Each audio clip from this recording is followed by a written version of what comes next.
Hey, Steve here from Edible. As you know, everything in the store is imported. Today, join me for an epic overseas adventure as we seek out the best chocolate the world has to offer. Come on, it's gonna be awesome.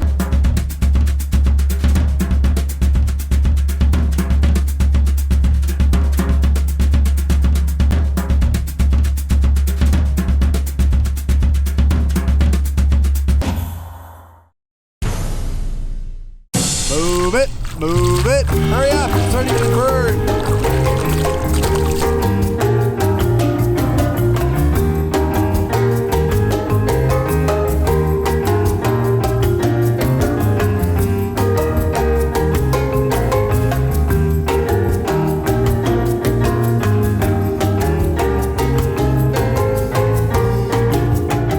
So here we are with Daniel at Denman Island Chocolate. We finally made it here after our epic adventure. Welcome to Denman Island. Not many actually make it over here.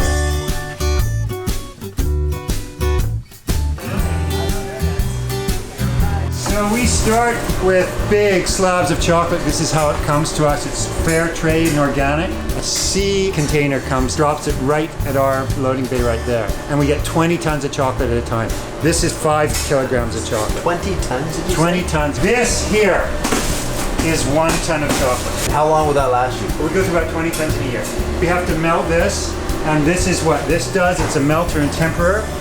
And we have 2 of these units because one does dark chocolate and one does our coconut milk chocolate.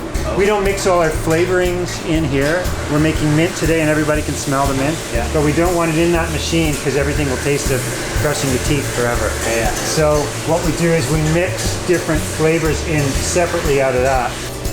This is organic orange oil, the same stuff that aromatherapy would use. It affects the mood in here. So with the orange, we're just kind of all chill. And we also make little froggies here. When the chocolate's properly tempered, it pops out. So the bars come out and they're all ready to go like that. This machine I found in England.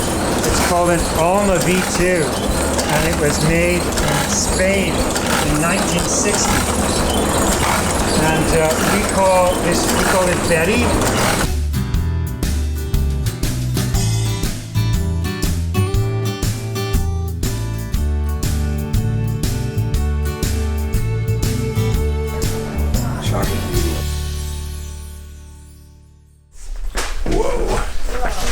This is where all the chocolate is. That's a lot of chocolate. So I have to take all these boxes home? This is all the bulk chocolate that we start with. That is a ton of chocolate. And then we also have the finished product. All these green boxes are full of chocolate. And you know what's just quite cool? Yes. I've got a heat pump which we can reverse in the summer. There's no air conditioning. And that cools the floor. We first moved to Denman Island, which was around 1995. We had been told there was lots of work for a carpenter. I was a carpenter. But if you turn over a rock on Denman Island, on the beach, you see crabs with little tool belts on them. Okay. So there's not a lot of need for carpenters. So I was doing all sorts of work, and my late wife Ruth was making goodies for events at the community hall. So it kind of morphed into making truffles. Then we developed this really fantastic vegan chocolate truffle recipe. Okay. I'd say the genesis of our business was the Denman Christmas Craft Fair. We started making truffles, everybody loved them, then we got into the bars thing. We were the first organic chocolate company in Canada. A lot of people don't believe that this is actually a factory. And this is the only factory? The only factory.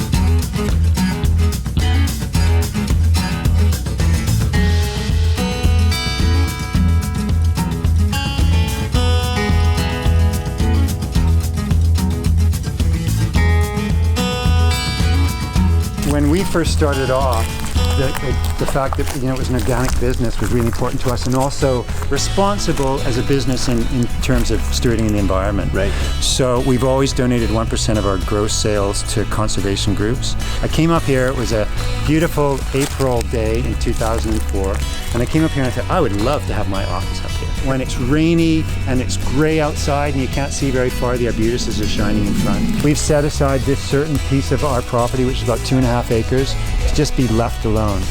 Whereas normally someone would come in here and they'd cut a window. I like having the trees here. I love the arbutus and I love the fir. I mean, we did enough damage as it is because you build a house in the woods, a building in the woods, and you're having to clear the area. But what I wanted to do then was to try to reclaim this area a little bit for the natural world. So that's like 2 years ago we put the living roof on.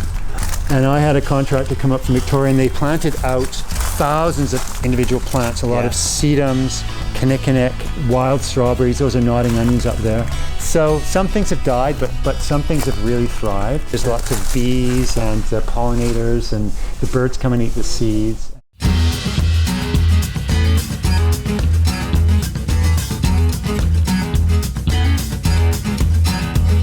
So when did you start selling chocolate to edible?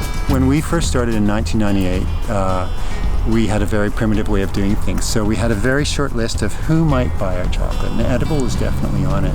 I love the business to business, equal businesses as opposed to selling to someone who really doesn't give a shit about. Yeah, and I think, you know, that's part of edible too, is the exact same thing in reverse, is dealing with like-minded businesses, equal size, where it's on equal footing. And we all care about each other. Yeah, it's part of our community. I would say, if I were not in the chocolate business, I would not eat a lot of chocolate.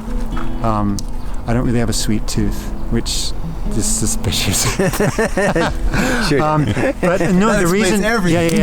the reason why was my late wife was English and loved chocolate. Oh, okay. And so we started the business together. She died of cancer in 2004. Okay. And so this is more than my legacy. It's definitely her legacy. And I try to continue to run it in a way that would be the way she would approve of. Right. And now my boys are both men now. They grew up, you know, having chocolate around and working for us. And so they kind of, the family, that family legacy of their mom is still in the chocolate.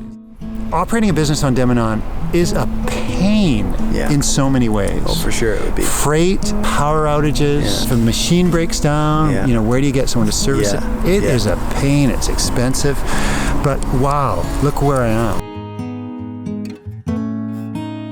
At any time of the day or night, someone is eating a Denman Island chocolate bar.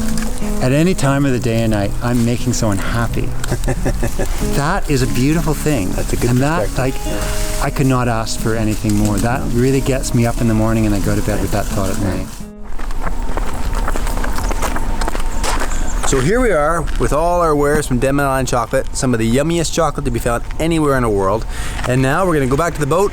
Elisa's gonna paddle me back to Edible Island, and we'll see you there.